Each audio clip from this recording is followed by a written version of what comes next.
కాంతార సినిమాతో రిషబ్ శెట్టి పాపులర్ అయ్యాడు. కాంతార మూవీతో ఒక్కసారిగా పాన్ ఇండియా స్థాయిలో క్రేజ్ సంపాదించుకున్న రిషబ్ శెట్టి ఇప్పుడు జాతీయ అవార్డుని సొంతం చేసుకున్నారు.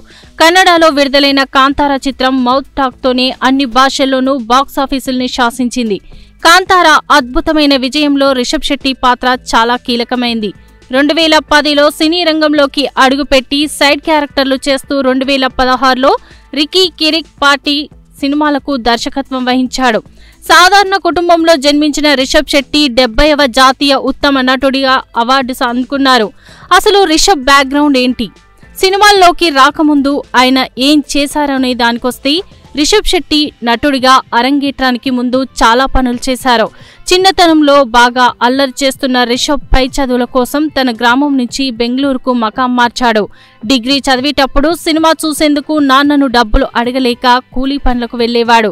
2004 నుంచి 2014 వరకు తన మొదటి డైరెక్షన్ చేసే వరకు 10 ఏళ్ల పాటు వాటర్ క్యాన్లు అమ్మడం, రియల్ ఎస్టేట్, హోటల్స్ పనిచేశారు.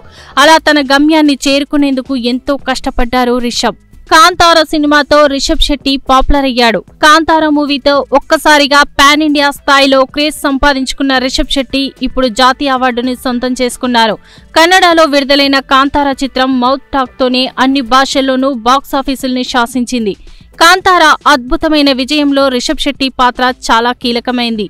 2010లో సినీ రంగంలోకి అడుగుపెట్టి సైడ్ క్యారెక్టర్లు చేస్తూ 2016లో రికీ కిరిక్ పార్టీ సినిమాలకు దర్శకత్వం వహించాడు. సాధారణ కుటుంబంలో జన్మించిన రిషబ్ శెట్టి 70వ జాతీయ ఉత్తమ నటుడిగా అవార్డు అందుకున్నారు. అసలు రిషబ్ బ్యాక్గ్రౌండ్ ఏంటి, సినిమాల్లోకి రాకముందు ఆయన ఏం చేశారనే దానికొస్తే రిషబ్ శెట్టి నటుడిగా అరంగేట్రానికి ముందు చాలా పనులు చేశారు. చిన్నతనంలో బాగా అల్లరి చేస్తున్న రిషబ్ పై చదువుల కోసం తన గ్రామం నుంచి బెంగళూరుకు మకాం మార్చాడు.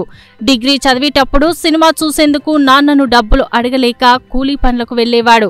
2004 నుంచి 2014 వరకు తన మొదటి డైరెక్షన్ చేసే వరకు 10 ఏళ్ల పాటు వాటర్ క్యాన్లు అమ్మడం, రియల్ ఎస్టేట్, హోటల్స్ పనిచేశారు. అలా తన గమ్యాన్ని చేరుకునేందుకు ఎంతో కష్టపడ్డారు రిషబ్.